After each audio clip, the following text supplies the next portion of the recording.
Hey everyone, welcome back to another episode of Executive Insider. This is the show that teaches you everything you need to know to advance your career as an executive. And today I am so lucky to have Wendy Knight joining us. She is a specialist when it comes to insurance and business risk. She wrote an incredible article that's gotten a lot of traction over on the Work It Daily site on the subject. And we're going to grill her today about all of the things that she discussed in this because it's a very, very timely topic. So I don't want to waste any time. Let me get her right up on the screen here. There she is. Hey, Wendy. Hey, how are you, J.T? I'm doing okay in these crazy times. This is quite a timely topic, so thank you for coming on the show. But let's kick this off. I didn't want to give you an intro. I really wanted you to share your own story. Walk us through how you became an executive with this particular area of expertise. Okay. Well, I wanted to be a banker. And as an English major graduating from college, every banker back in the day said, no, you can't count. You can read, but you can't count. So I landed on a job that put me on Wall Street, but it was in insurance. And I really didn't want to be in insurance, but I had the opportunity to learn all about banking and financial institutions. And what I found was I loved insurance because I got to know the industry, every industry that I worked in, better than the industry themselves. And it really gave me a broad depth of knowledge. So I just loved being in insurance. I've been an insurance executive now for years. I've been in the business well over 30 years. And I've covered industries from agriculture and healthcare to oil and gas, transportation, financial institutions, and even septic tank cleaners. And yes, we insurance people are known as janitors, but I like to think of myself as an environmental engineer. That's a great way to look at it. Because I'm going to be honest, not too many people think insurance when they're defining their career. So it is sort of a situation where you fell into it, but fell in love with it. Talk to me a little bit about this being able to go deep in a lot of different subjects. Why do you have to learn so much about each industry in order to be effective in this career? Well, what's really fascinating and what I love about insurance is that in order to place an insurance risk, and I started on the insurance company side, Okay. So in order to place or evaluate a risk, you had to understand what that business did. So for banking, you had to understand how they calculate their investments and what their risk profile for investments are. For healthcare, you had to understand the clinical pathways that they set up for different disease sets.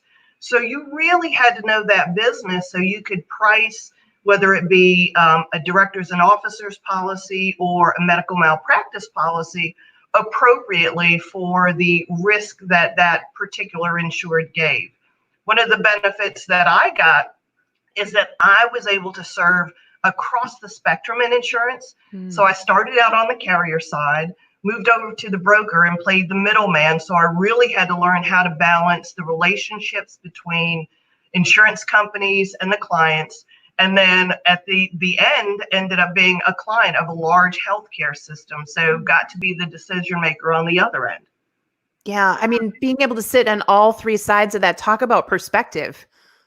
It's incredible. So obviously this pandemic, you've been on all those sides, insurance risk. This is something that's hitting executives in ways, I mean, they just never dreamed it would be like this. So when you're navigating the pandemic, what are some of the things that you, just coming from this natural side of, hey, you've seen the risk and the challenges, what do you want them to think about, or what should they be thinking about? The first thing is planning. You can never plan and practice enough. And this is something that I have learned over the years, and I've coached many, many clients on, is no matter how outrageous the scenario might be, consider it. Because you never know what you're going to face. Yep. And I'll give you a great example of that. Wimbledon, and I'm sure many have already heard this story, but for 17 years, the event planners at Wimbledon purchased pandemic insurance.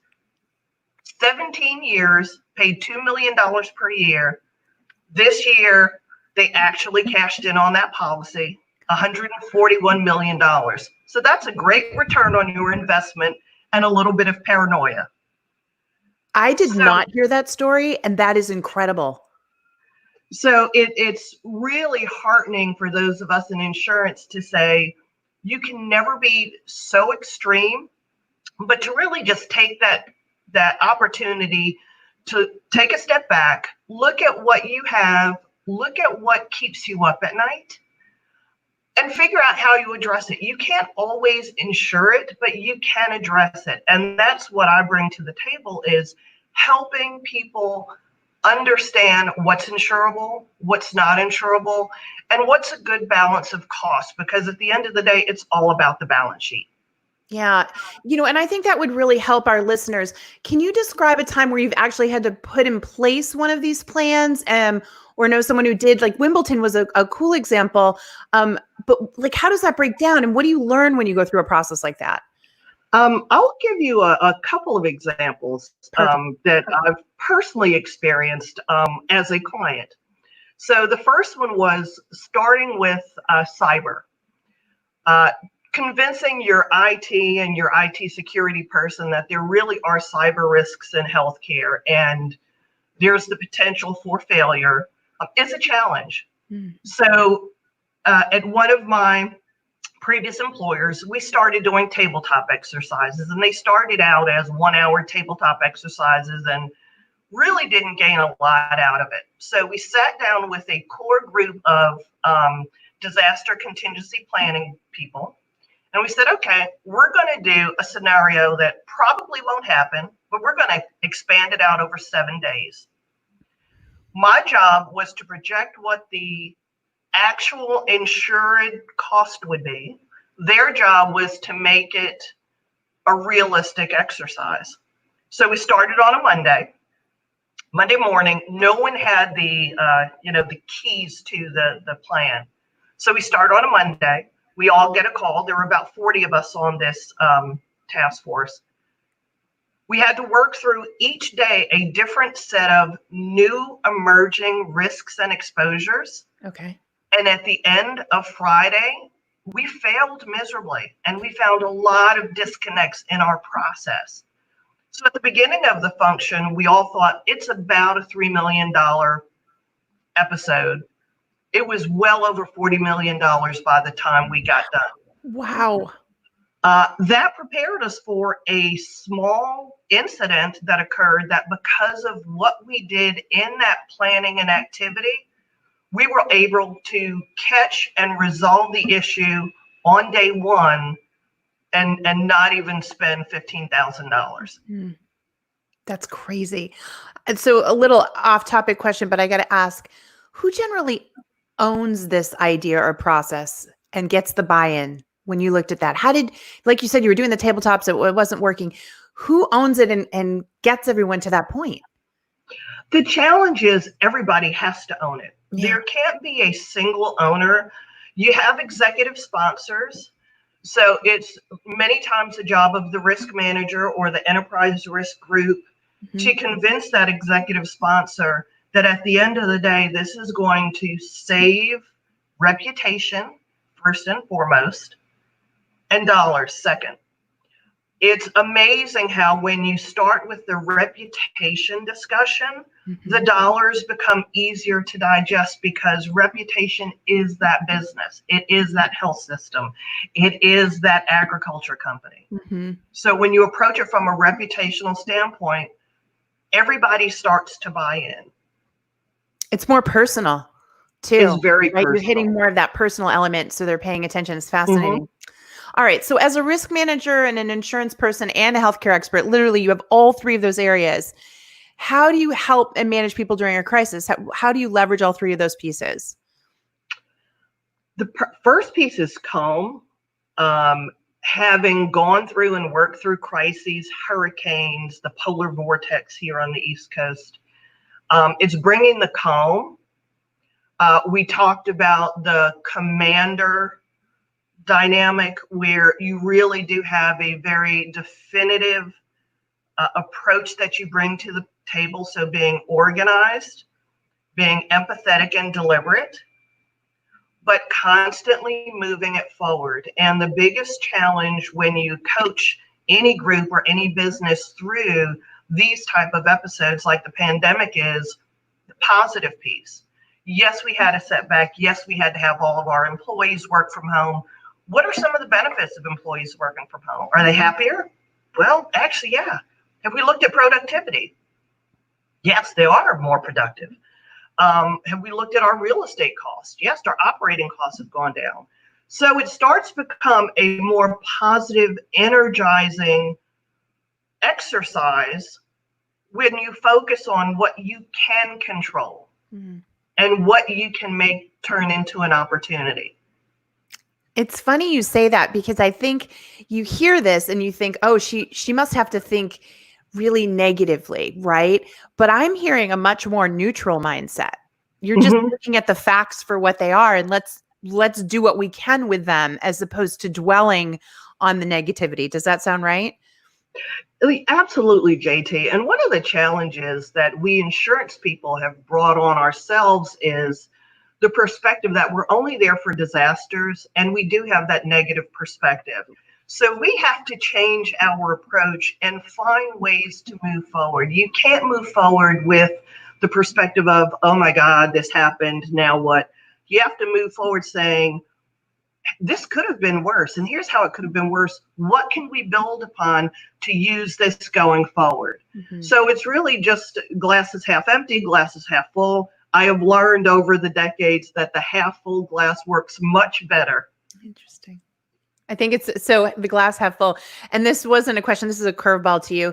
But how do you think it's just all the experience that you've had that has gotten you to this level set? Because I think you're right. You come into the situation, they need you to be a commander, but they need to feel composure from you and that everything's going to be okay. And I can't imagine that you can fake that. That has to be pretty sincere. So how do you think you got to that place? Humility and the willingness to learn. I can say every single day, no matter how long I'm in the business, I learn something new. The ability to learn all industries, and I'm still learning. I'm taking an Amazon Web Services certification course. The willingness to be humble and learn gives you that credibility, and you can help move the group forward. I did find early on in my career that unwillingness to learn really hampers your ability to get buy-in and move a team forward.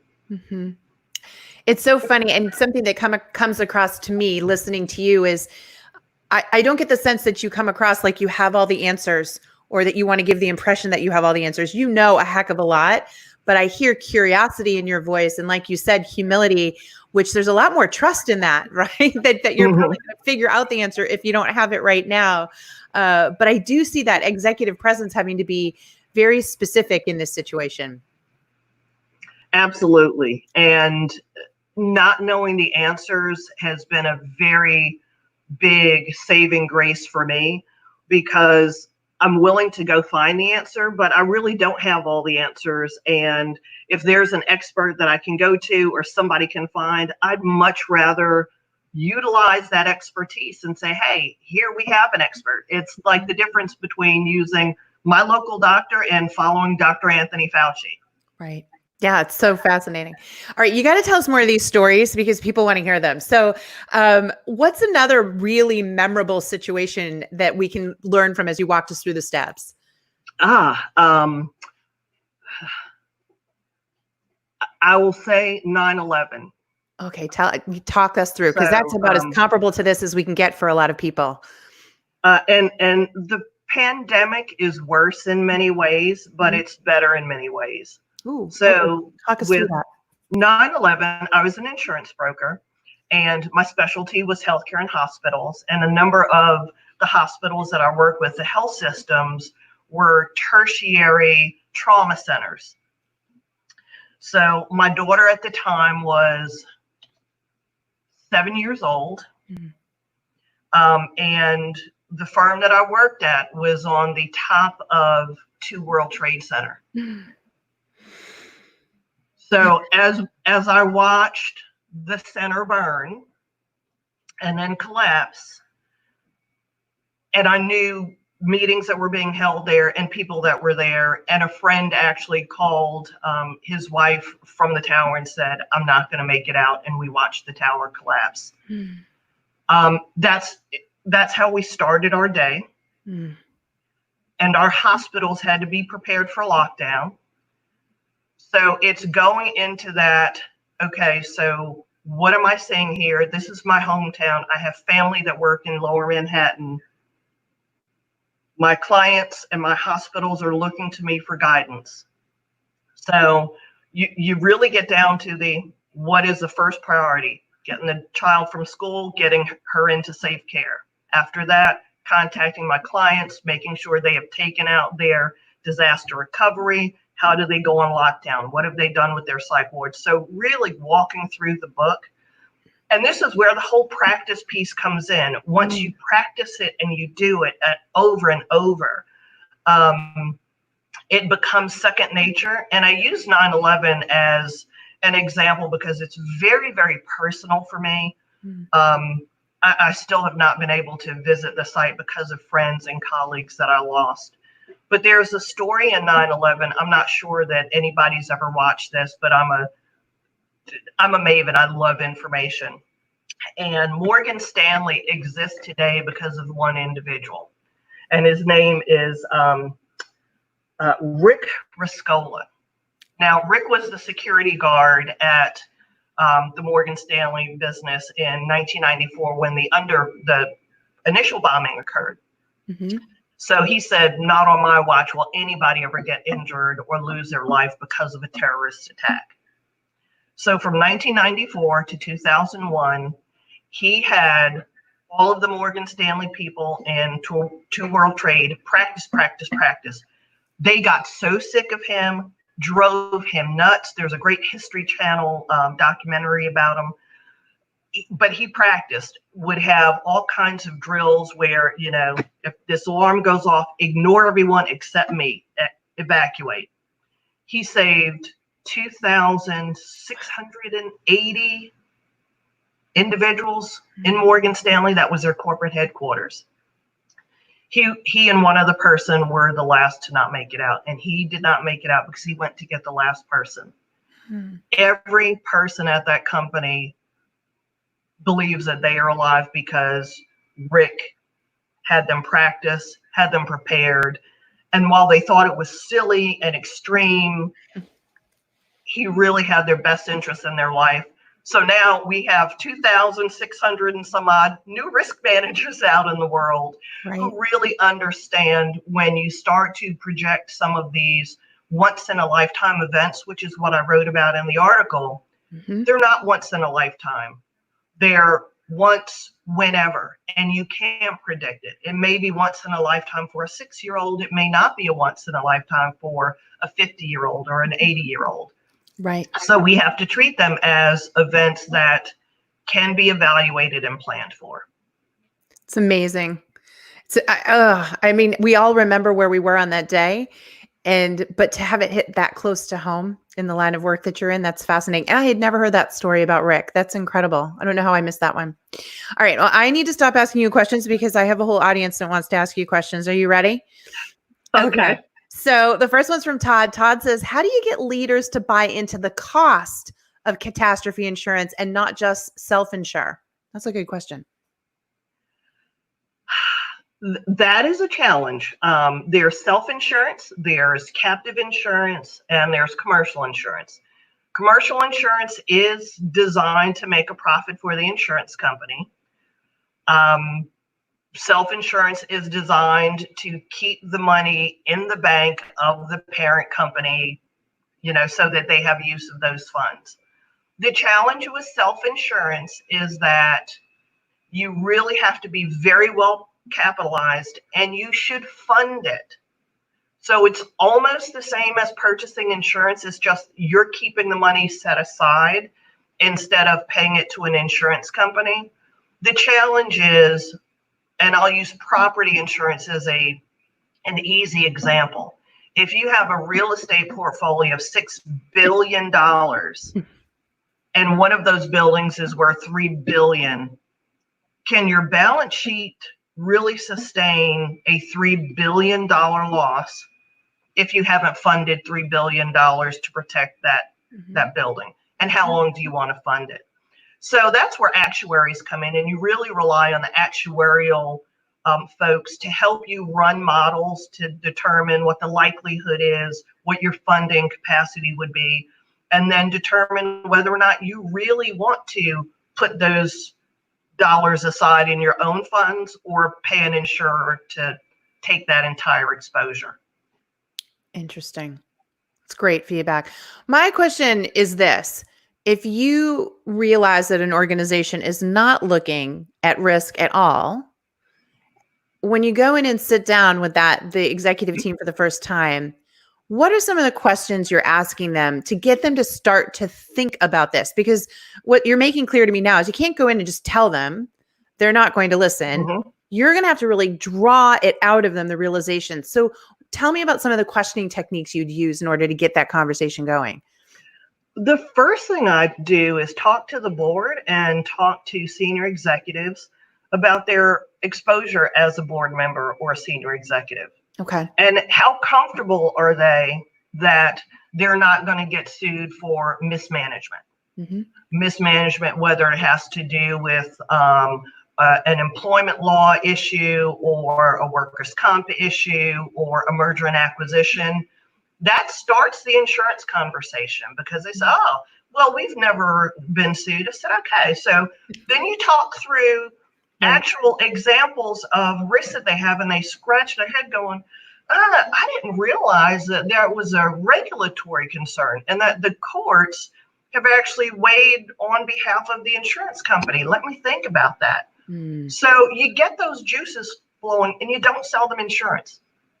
You just get them to question, and then they call you back and ask, well, Wendy, what if we called off this merger and we have this non-disclosure agreement? What happens next? I said, well, depends on but let's look at the contract.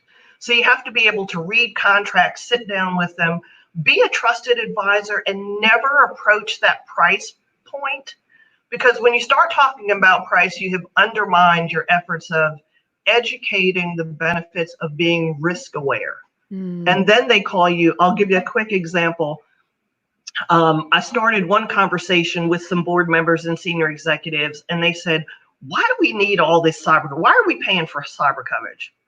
And it took about a year to address that question in a very different mechanism. So I started having discussions on recent hacks of health systems, some penalties that they've had to pay, those health systems have had to pay, what the regulators are doing, how the regulators perceive those health systems, and then change the conversation. And so by the end of that year, the question became, do we have enough? Can we buy some more? So you want them to change their perspective and their look at risk, that yes, there is a risk. Do we want to pay someone to insure it, or do we want to self-insure? And then help them understand how to self-insure. Right. Well, and that's a follow-up question from Nancy. Nancy's saying, so if you self-insure, don't you have to put aside a lot more money than if you're just paying the premium? What's the difference there? The difference is it depends. There are so many different exposures and coverages. We have what they call long tail and short tail. So if you're self-insuring for property are single events.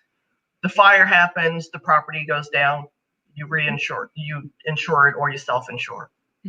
For something like medical professional liability, medical malpractice, you really look at how long that what they call tail liability is. So you could get sued 21 years after a birth because of state laws.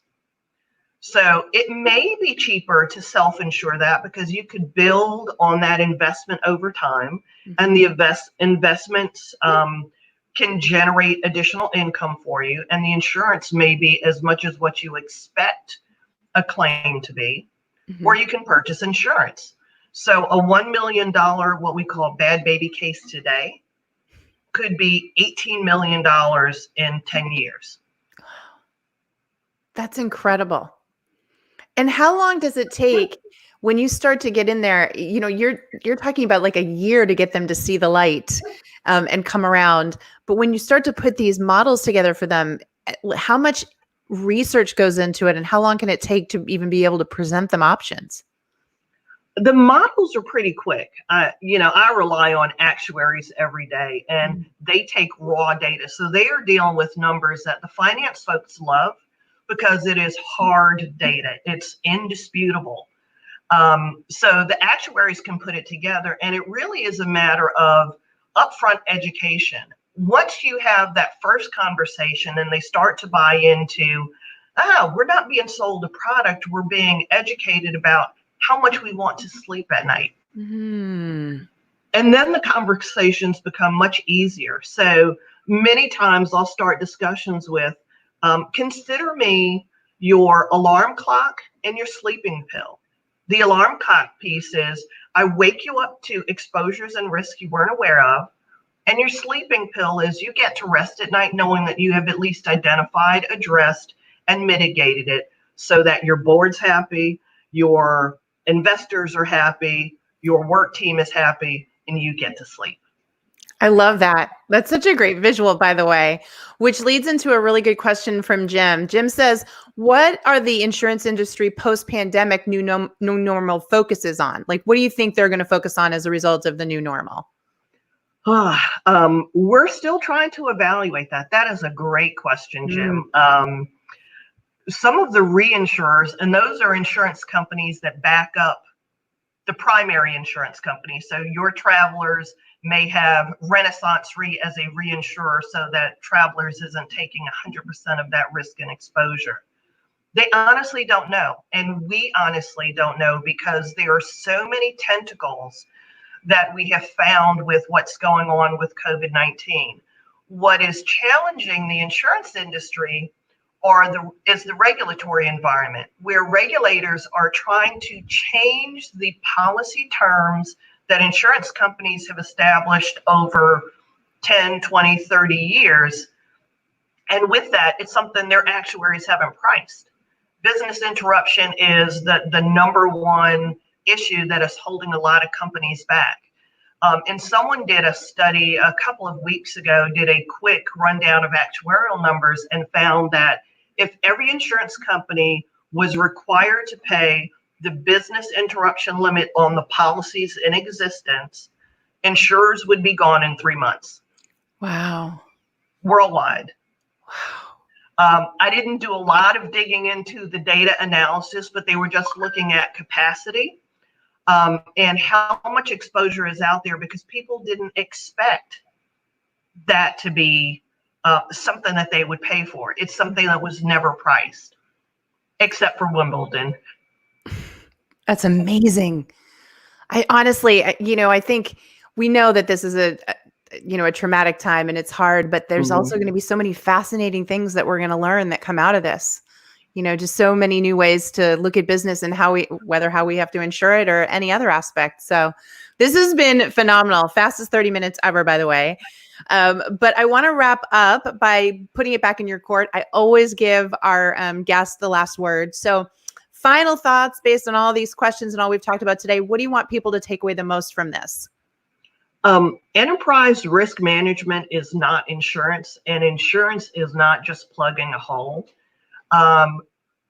This COVID-19 pandemic has really helped us rewire our brains into how things are connected, connectivity, people, processes, work, suppliers, supply chain, everything is connected. And so I encourage everyone to think about everything that is happening now is connected and impacts one other person or process downstream. And think about how you can make that better or change it so that we don't find ourselves like this in the fall. Fabulous advice. Wendy Knight, thank you so much. Where can people connect with you? What's the easiest way to do that? Easiest way to connect is I'm on LinkedIn and I'm on Work It Daily. So connect and we can chat and message up. Perfect. Everyone, you go connect with her. She is the real deal. Wendy, this was amazing. And thank you to all our guests who participated today and asked those great questions. Another Executive Insiders in the books, folks. Come back next time. And until then, remember, if you want to win, you got to work it daily. Thanks, JT.